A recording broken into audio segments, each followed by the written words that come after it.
मैं इस लेक्चर में इन्वायरमेंटल इंजीनियरिंग का मैं चैप्टर नंबर आईएस मास्टर से 6 नंबर डिस्कस कर रहा हूँ। इसमें मैंने जो टॉपिक है biological reaction in treatment of the waste water, उसमें हम डिस्कस करने जा रहे हैं। जो टॉपिक है ग्रोथ ऑफ बायोलॉजिकल ग्रोथ कैसे होता है। तो बायोलॉजिकल ग्रोथ के बारे में हम जब बात करते हैं तो in biological treatment process material are stabilize by providing basic natural and energy requirement for conversion into in product and new micro organism. तो बायोलॉजिकल ट्रीटमेंट में क्या, बायोलॉजिकल ग्रोथ में क्या होता है, बेसिकली बायोलॉजिकल ग्रोथ होता है तो क्या कराता है, जो आपका जो मटेरियल है सीवेज वेस्ट में उसको क्या कराता है, स्टेबलाइज करता है। और उसका जो जो क्या करता है उसको कन्वर्सन करता है, आपका क्या करता है एंड प्रोडक्ट में जो न्यू बायोमास फॉर्म होता है, माइक्रो ऑर्गेनिज्म होता है, उसको क्या करता है ऑर्गेनिक मैटर वगैरह को स्टेबलाइज कर देता है। जिससे क्या होता है आपका डिजीज वगैरह कम फैलता है डिस्पोजल होने पे। तो आपका जो आपका क्या होता है कैटाबोलिक रिएक्शन क्या होता है। Catabolic reaction are those in food broken down to release energy। Catabolic reaction में क्या होता है, फूड को ब्रेक डाउन करके आपका एनर्जी को रिलीज करता है। कैटाबोलिक रिएक्शन उसे करते हैं जिसमें फूड को ब्रेक डाउन करके क्या करता है, एनर्जी को रिलीज करता है। Reaction which provide material to synthesize a new microbial cell is termed as aerobic। हाँ, तो क्या रिएक्शन में मटेरियल क्या कर रहा है, तो आपका ये सब एनाबॉलिक कहलाएगा। जिसमें क्या हो जाएगा, एक एक कैटाबॉलिक था, कैटाबॉलिक में क्या कर रहा था, फूड को ब्रेक डाउन करके वो एनर्जी रिलीज कर रहा था। बट एनाबॉलिक में क्या कर रहा है, provide material to synthesize new microbial cell. एक टर्म है एनाबॉलिक। वो क्या कर रहा है reaction, reaction which provide material to synthesize कर रहा है, इस मटेरियल को सिंथेसाइज करके क्या कर रहा है, वो आपका माइक्रोवल सेल बना रहा है, न्यू माइक्रोवल सेल। उसको क्या बोलेंगे, एनाबोलिक बोलेंगे। जब फूड को ब्रेक डाउन करेगा, एनर्जी रिलीज करेगा, उसे कैटाबॉलिक बोलेंगे। Next one, in absence of organic matter micro organism can be some time of the extent of the auto oxidation और endogenous respiration। अगर जब आपका वेस्ट वाटर में आपका क्या होता है, जब आपका बीओडी कंसंट्रेशन आपका कम जाता है, ऑर्गेनिक मैटर खत्म हो जाता है, तो क्या होता है बैक्टीरिया एक दूसरे को खुद मार के खाने लगता है। क्या करेगा, एक दूसरे का मार के खाने लगेगा। तो उसको क्या बोल देंगे हम, ऑटो ऑक्सीडेशन चालू हो गया है या इंडोजीनियस रेसिप्रेशन चालू हो गया है। इन endogenous respiration which take place continuously in biological system। तो इसे किसका कहने का मतलब हुआ, जो इंटरजेनियस रेसिप्रेशन होता है वो कंटिन्यूअसली होता है, शुरू से ही होते रहता है। जब बीओ आपका जो सीवेज का जब डिकम्पोजिशन स्टार्ट शुरू होता है, वो शुरू से ही होता है, शुरू से ही आपका कुछ सेल मरते रहेगा। तो उसका क्या होगा, अगर कुछ ऑर्गेनिक सॉरी बैक्टीरिया मरता है तो उसमें भी कार्बन होगा, कार्बन होगा तो उसको भी कोई खा जाएगा, कोई बैक्टीरिया। फिर तो क्या होता है, वो शुरू से ही चालू रहता है, तो उसको बोल रहा है कंटिन्यूअसली इन सिस्टम। सेल डाई करता है एंड ले टू रिलीज ऑर्गेनिक मैटर। वो क्या करेगा, सेल डाई करेगा तो सेल में भी तो ऑर्गेनिक मैटर था, तो वो क्या करेगा act as a nutrient back into the system. Cell को क्या करेगा, फिर सेल को बैक्टीरिया न्यूट्रिएंट की तरह ट्रीट करेगा, उसको फिर खाएगा सब बैक्टीरिया मिलके। This can there can be reduce, उसके बाद उसको भी रिड्यूस कर देगा। ऑल्सो कॉल्ड एंडोजीनियस कैटाबोलिज्म, इसको क्या बोलता है, ऑल्सो कॉल बोल सकते हैं एंडोजीनियस कैटाबोलिज्म, एंडोजीनियस रेस्पिरेशन और ऑटो ऑक्सीडेशन, सब एक ही टर्म है। जिसमें क्या होता है बीओडी का कम होने से, ऑर्गेनिक मैटर कम होने से एक दूसरे को मतलब मर के खाने लगता है, उसको क्या बोलते हैं एंडोजीनियस रेसिप्रेशन। और जो ये क्या होता है कंटिन्यूअसली होता है, शुरू से ही चालू रहता है।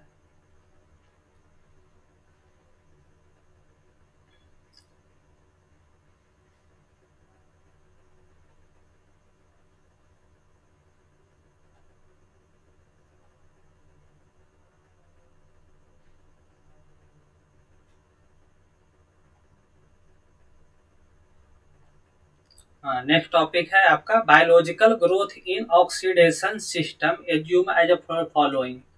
एज्यूम द फॉलोइंग, बायोलॉजिकल जो ग्रोथ होता है इन ऑक्सीडेशन सिस्टम आपका कैसे होता है।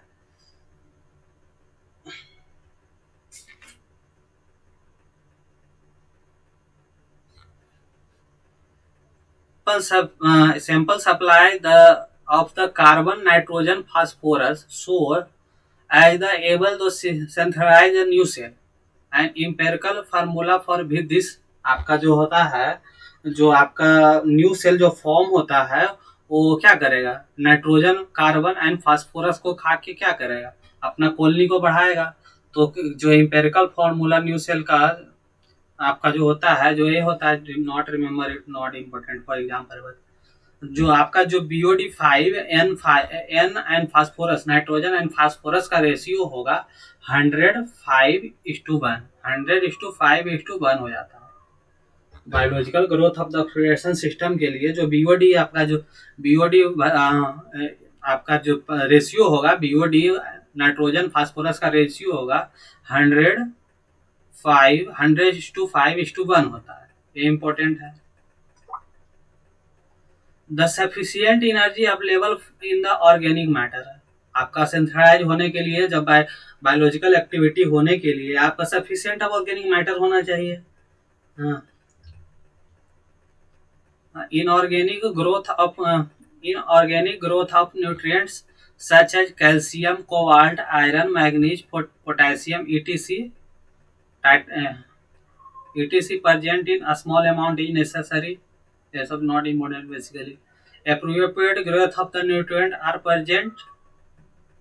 appropriate growth nutrient are present होना चाहिए। अगर अच्छा ग्रोथ चाहिए बैक्टीरिया का तो न्यूट्रिएंट आर प्रेजेंट होना चाहिए। And absence of the toxic substance, अगर आपको बायोलॉजिकल ग्रोथ करवाना है तो टॉक्सिक सबस्टेंस बिल्कुल नहीं चाहिए। लाइक हैवी मेटल नहीं चाहिए। तो टॉक्सिक सबस्टेंस क्या हो गया, cadmium, lead, chromium, nickel, cyanide, ये सब क्या हो गया, टॉक्सिक मेटल हो गया, टॉक्सिक सबस्टेंस हो गया। जो आपका ये होगा,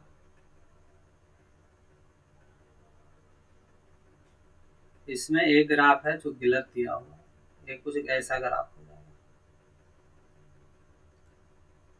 ये वाला नहीं होगा। वाई नहीं होगा, बैक्टीरियल नंबर दिया हुआ, बैक्टीरियल नंबर और फूड कंसंट्रेशन। तो फूड आपका ये फूड कंसंट्रेशन का ग्राफ है। तो फूड कंसंट्रेशन टाइम के साथ क्या हो रहा है, बैक्टीरिया खाते जा रहा है तो घटते जा रहा है। हा? और बैक्टीरियल कंसंट्रेशन क्या होगा, टाइम के साथ बढ़ेगा। तो टाइम के साथ बढ़ेगा तो क्या होगा, टाइम के साथ बढ़ते जाएगा, बट फूड से थोड़ी ना ज्यादा बढ़ जाएगा। अगर 1 kg BOD खत्म होता था तो कितना बनता था, 1 kg BOD अगर अब खत्म होता था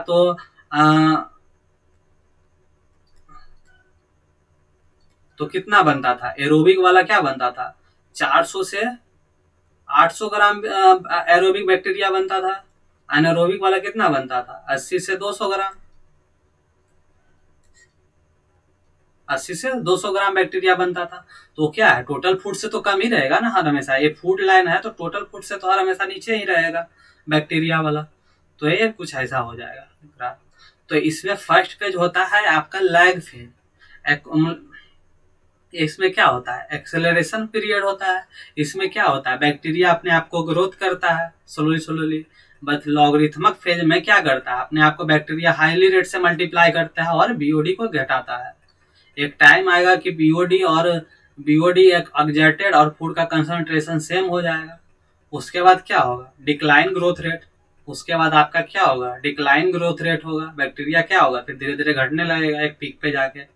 तो उसके बाद क्या होगा, ऑटो आपका एक टाइम आएगा कि आपका BOD कंसंट्रेशन बहुत कम जाएगा तो एंडोजीनियस रेसिप्राइजेशन चालू हो जाएगा, ऑटो ऑक्सीडेशन पीरियड चालू हो जाएगा। तो बैक्टीरिया फिर धीरे धीरे मरने लगेगा, एक दूसरे को मार के खाने लगेगा, तो बैक्टीरिया भी खत्म होने लगेगा। तो इससे क्या होगा, फाइनली आपका एंड प्रोडक्ट तो कम मिला ना। तो आपका ये हो गया आपका process.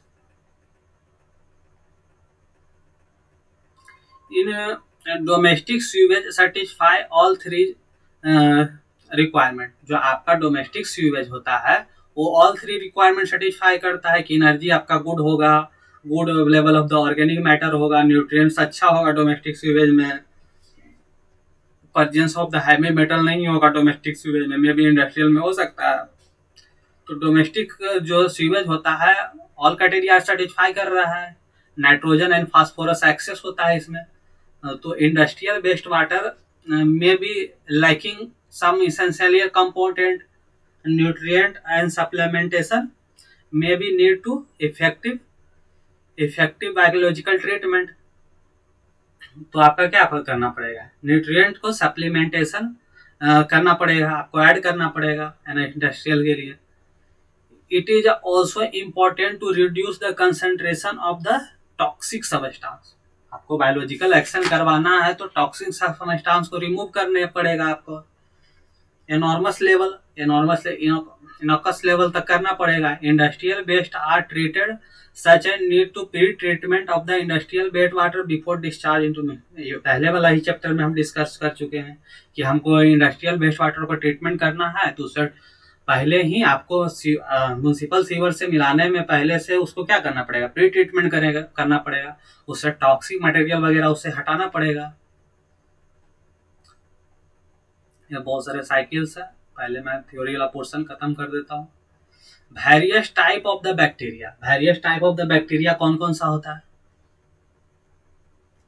Bacteria are the primary decomposition of the organic material. Bacteria ही कराता है ना ऑर्गेनिज्म, आपका जो ऑर्गेनिक मटेरियल का डिकम्पोज, और दूसरा कोई थोड़ी नहीं करवाता है। उससे क्या करता है, यूटिलाइज सॉल्युबल फूड, ये सब नॉट बेसिकली इम्पोर्टेंट, ये सब तो कॉमन नॉलेज है। Bacteria required energy and material for growth and reproduction.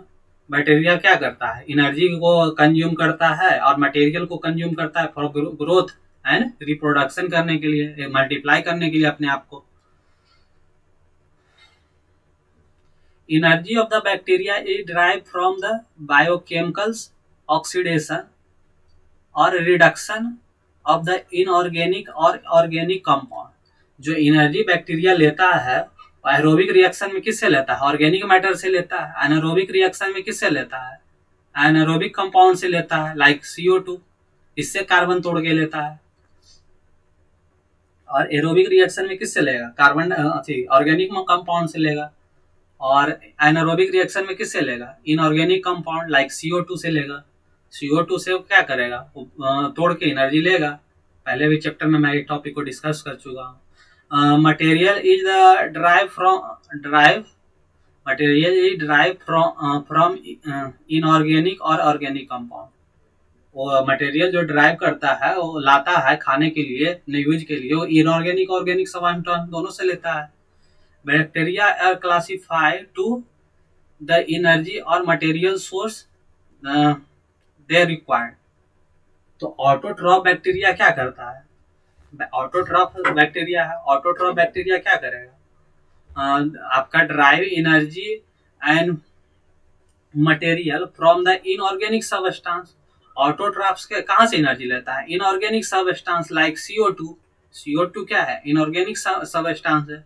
तो बैक्टीरिया जो आपका जो एनर्जी लेता है, मटेरियल लेता है, कहाँ से लेता है, इनऑर्गेनिक सबस्टेंस से लेता है। उसे क्या बोलते हैं, ऑटोट्रॉफ्स।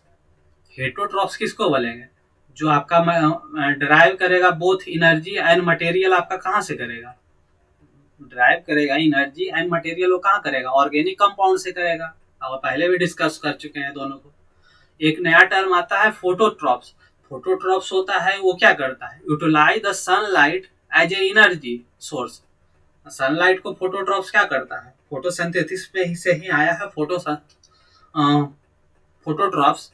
वो एनर्जी कहाँ से लेता है, सनलाइट से लेता है, but and inorganic substance for the material source.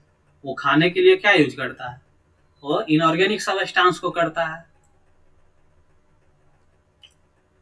Heterotrophs are bacteria most important species to digestion of organic material.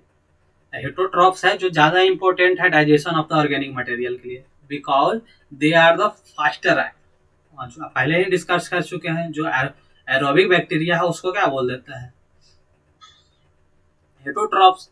तो वो क्या करता है, वो फास्टर डिग्रेडेशन ऑफ द क्या करता है, ऑर्गेनिक मैटर, इसीलिए वो ज्यादा इंपॉर्टेंट है। अगर अगर सबका अगर स्लो डिकम्पोजिशन रेट हो तो आपका बहुत सारा बड़ा बड़ा ट्रेंच बनाना पड़ेगा, तो आपका कॉस्ट तो बढ़ जाएगा ना। तो यहाँ पे क्या कर रहा है, heterotroph bacteria most important species to degradation of the organic matter because इसका रेट फास्टर होता है। और जो ऑटोट्रॉप्स और फोटोट्रॉप्स को मिला के जो बोलते हैं वो कीमोट्रॉप्स बोलते हैं। कीमोट्रॉप दोनों को मिला के, ऑटोट्रॉप्स और हेटोट्रॉप्स को मिला के क्या बोलते हैं, कीमोट्रॉप, कीमोट्रॉप्स।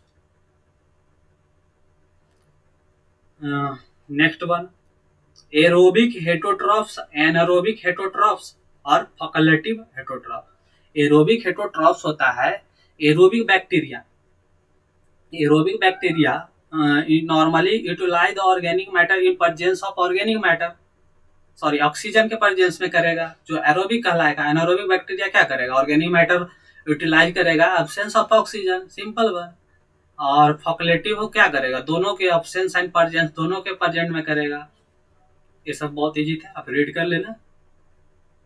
अब बच गया मेरा साइकिल्स बहुत सारा, ये सब हो चुका।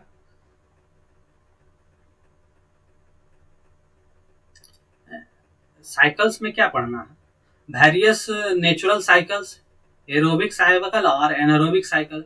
एरोबिक साइकिल में कौन सा आ जाएगा, नाइट्रोजन साइकिल। तो नाइट्रोजन साइकिल बेसिकली यही याद रखना है आपको, बहुत सारा ऐसा बच्चे क्लास में पढ़े होंगे 6 क्लास में, बट आपको याद रखने लायक है जो आपका नाइट्रोजन साइकिल में जो इंड प्रोडक्ट होता है वो क्या होता है, इंड प्रोडक्ट आपका नाइट्रेट होता है। नाइट्रेट को क्या बोलते हैं, नाइट्रेट NO3 माइनस नाइट्रेट होता है। जो इंटरमीडिएट प्रोडक्ट होता है वो नाइट्राइट होता है, नाइट्राइट होता है NO2 माइनस। जो इन तो इसमें होता क्या है बेसिकली, आपका प्लांट है, प्लांट्स क्या कर किया, प्लांट की को खा गया एनिमल, एनिमल क्या किया, एनिमल मर गया, एक्सट्रैक्शन हो गया, तो उसका क्या हो गया, नाइट्रोजीनियस मैटर, उसमें जो प्रोटीन होगा वो क्या होगा, नाइट्रोजीनियस मैटर होगा। तो मैं उसमें प्रोटीन होगा वो क्या होगा, तो आपका अमोनिया प्रोटीन आपका डी क्या हो जाएगा, डीनाइट्रिफिकेशन हो जाएगा। तो डीनाइट्रिफिकेशन होने के बाद क्या होगा, आपका अमोनिया गैस रिलीज हो जाएगा। तो अमोनिया ऑक्सीजन से रिएक्ट करके क्या बना देगा, जो ऑक्सीजन होगा, ऑक्सीजन के प्रेजेंट में नाइट्रोसोम बैक्टीरिया होगा, वो क्या करेगा, नाइट्राइट बना देगा, जो कि इंटरमीडिएट प्रोडक्ट कहलाता है। और जो नाइट्रो बैक्टीरिया होगा ऑक्सीजन के प्रेजेंट में नाइट्राइट को नाइट्रेट में बदल देगा, और वो फाइनल इंड प्रोडक्ट है। यही पूछता है, final end product of the nitrogen cycle क्या होगा, नाइट्रेट। इंटरमीडिएट प्रोडक्ट क्या हो जाएगा, नाइट्राइट। यही तो याद रखना। और मे भी ज्यादा इंपॉर्टेंट पूछ सकता है तो NH3 से आपका जो कौन सिंथेसाइज करके नाइट्राइट बनाएगा, तो नाइट्रोसोम बैक्टीरिया। और नाइट्रो बैक्टीरिया क्या करेगा, वो नाइट्राइट से नाइट्रेट में बदलेगा। One another process to convert आपका क्या क्या होगा, अगर नाइट्राइट है वो डीनाइट्रिफिकेशन होकर डायरेक्ट फिर नाइट्रोजन गैस रिलीज कर देगा। और नाइट्रोजन फिक्सेशन से क्या होगा, जमीन में चला जाएगा नाइट्रोजन, फिर उसको प्लांट कंज्यूम कर लेगा, उसको फिर एनिमल खा सकता है, या तो डायरेक्ट आपको फिर से नाइट्रोजन मैटर मिल सकता है, फिर उस डीनाइट्रिक हो गया, आपका अमोनिया मिल जाएगा, जो भी होगा आपका ये साइकिल चलते रहेगा। तो इसमें इंड प्रोडक्ट बेसिकली याद रखना है हम लोग को पर्पज से। और आपका नेक्स्ट साइकिल हो जाएगा सल्फर साइकिल। सल्फर साइकिल में जो फाइनल इंड प्रोडक्ट है वो सल्फेट है, सल्फाइट है, SO4 2 माइनस। इसमें भी वही सेम कहानी है, आप देख लेना। सल्फरस मैटर बनेगा, H2S बनेगा, H2SO ऑक्सीजन से रिएक्ट करके आपका क्या बना देगा, सल्फर इज इंटरमीडिएट प्रोडक्ट, फिर सल्फाइड बना देगा। नेक्स्ट कार्बन साइकिल है। कार्बन साइकिल में क्या होता है, इंड प्रोडक्ट CO2 निकलता है, यही याद रखना है, आप देख लेना। इसमें नो इंटरमीडिएट प्रोडक्ट होता है, डायरेक्ट सिर्फ क्या बनता है, कार्बन डाइऑक्साइड ही बनता है कार्बन साइकिल में। और एनारोबिक साइकिल में क्या होगा, एनारोबिक साइकिल में इसमें उतना झंझट से नहीं पढ़ना। एनारोबिक साइकिल में क्या होगा, कोई प्लांट होगा, प्लांट या एनिमल होगा, उसका क्या होगा, डेथ हो जाएगा। तो डेथ होगा तो नाइट्रोजनस और सल्फाइड और कार्बोनियस मैटर रिलीज करेगा। अगर उसका बॉडी में प्रोटीन होगा तो नाइट्रोजन मैटर रिलीज करेगा, सल्फर होगा तो सल्फरस मटेरियल करेगा, कार्बन तो होता ही है सब में। तो फिर उसको क्या करेगा, एसिड फॉर्मर बैक्टीरिया है उसका रिडक्शन कर देगा। उसको रिडक्शन करके किस में कर देगा कन्वर्ट, क्या बताए थे पहले, एसिडिक बैक्टीरिया क्या करता है कन्वर्ट, और ऑर्गेनिक मैटर को कन्वर्ट कर देता है ऑर्गेनिक एसिड और अल्कोहल में कर देता है, जो कि क्या है, इंटरमीडिएट प्रोडक्ट है आपका एनारोबिक साइकिल का। और एसिड और अल्कोहल को क्या कर देता है फिर, मेथेन फॉर्मिंग बैक्टीरिया क्या करता है आपका, उसको किस में तोड़ देता है, मेथेन और हाइड्रोजन सल्फाइड और कार्बन डाइऑक्साइड और NH3 में। मेनली आपका क्या है, ह्यूमस आपका मेन प्रोडक्ट क्या है, CH4 H2S CO2, ये सब क्या हो गया, एंड प्रोडक्ट हो गया, फाइनल एंड प्रोडक्ट। फिर फोटोसिंथेसिस होगा, फिर प्लांट वो कंज्यूम करेगा आपका एयर से और मिट्टी से, दोनों से सेम बात है। ये टॉपिक हमारा खत्म हो गया। This is the topic all about it.